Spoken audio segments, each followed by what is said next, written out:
英語聞き流し10分間、名作リスニング、英語テキストと MP3 ダウンロード、その他の物語は、ホームページよりご利用いただけます。88thpp.com 88thpp.com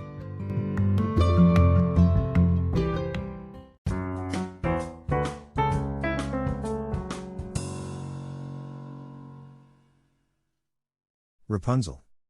There were once a man and a woman who had long in vain wished for a child. At length the woman hoped that God was about to grant her desire. These people had a little window at the back of their house from which a splendid garden could be seen, which was full of the most beautiful flowers and herbs. It was, however, surrounded by a high wall, and no one dared to go into it because it belonged to an enchantress, who had great power and was dreaded by all the world. One day the woman was standing by this window and looking down into the garden, when she saw a bed which was planted with the most beautiful rampion, Rapunzel, and it looked so fresh and green that she longed for it. She quite pined away and began to look pale and miserable. Then her husband was alarmed, and asked, "What ails you, dear wife?" "Ah," she replied, "if I can't eat some of the rampion, which is in the garden behind our house, I shall die." The man, who loved her, thought, "Sooner than let your wife die, bring her some of the rampion yourself, let it cost what it will." At twilight, he clambered down over the wall into the garden of the enchantress, hastily clutched a handful of rampion, and took it to his wife. She at once made herself a salad of it, and ate it greedily. It tasted so good to her, so very good, that the next day she longed for it 3 times as much as before. If he was to have any rest, her husband must once more descend into the garden. In the gloom of evening therefore, he let himself down again, but when he had clambered down the wall he was terribly afraid, for he saw the enchantress standing before him. "How can you dare," said she with angry look, "descend into my garden and steal my rampion like a thief? You shall suffer for it." "Ah," answered he, "let mercy take the place of justice, I only made up my mind to do it out of necessity. My wife saw your rampion from the window, and felt such a longing for it that she would have died if she had not got some to eat." Then the enchantress allowed her anger to be softened, and said to him, "If the case be as you say, I will allow you to take away with you as much rampion as you will, only I make one condition. You must give me the child which your wife will bring into the world, it shall be well treated, and I will care for it like a mother." The man in his terror consented to everything, and when the woman was brought to bed, the enchantress appeared at once, gave the child the name of Rapunzel, and took it away with her.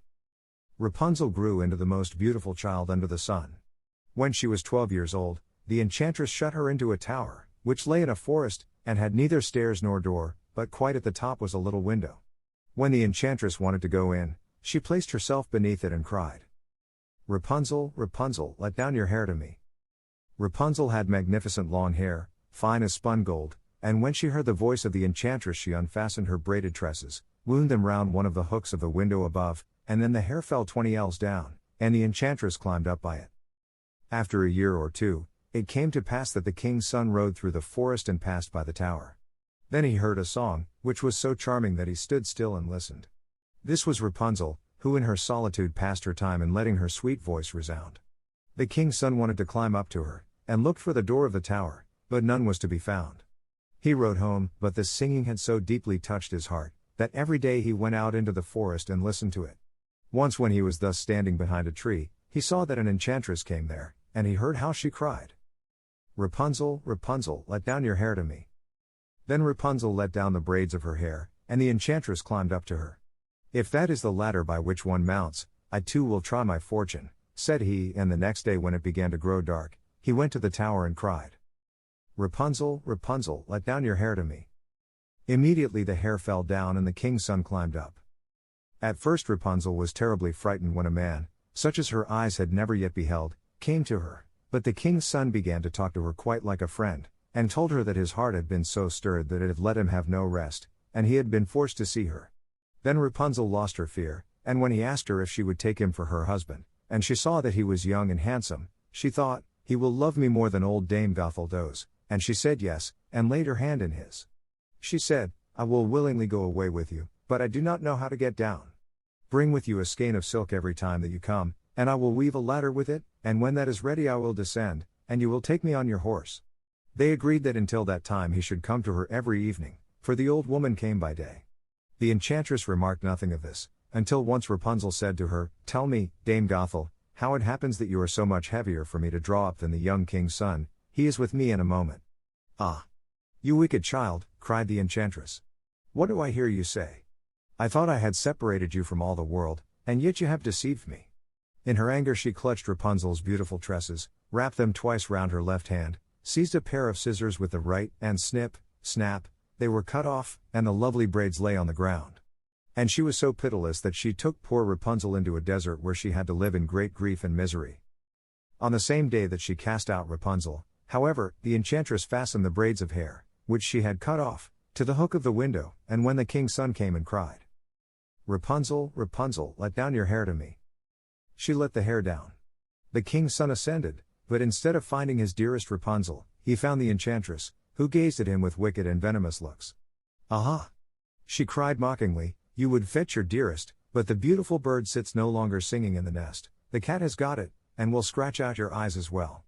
Rapunzel is lost to you, you will never see her again. The king's son was beside himself with pain, and in his despair he leapt down from the tower. He escaped with his life, but the thorns into which he fell pierced his eyes. Then he wandered quite blind about the forest, ate nothing but roots and berries, and did naught but lament and weep over the loss of his dearest wife. Thus he roamed about in misery for some years, and at length came to the desert where Rapunzel, with the twins to which she had given birth, a boy and a girl, lived in wretchedness. He heard a voice, and it seemed so familiar to him that he went towards it, and when he approached, Rapunzel knew him and fell on his neck and wept. 2 of her tears wetted his eyes and they grew clear again, and he could see with them as before. He led her to his kingdom where he was joyfully received, and they lived for a long time afterwards, happy and contented.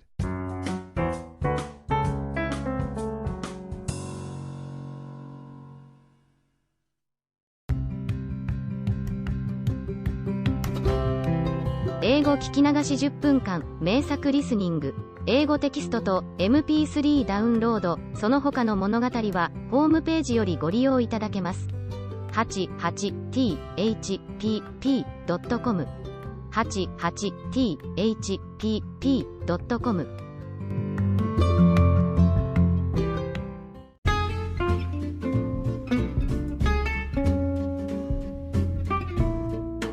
Audiobook, Japanese Dream by Hitomi Woods on sale at online stores or apps.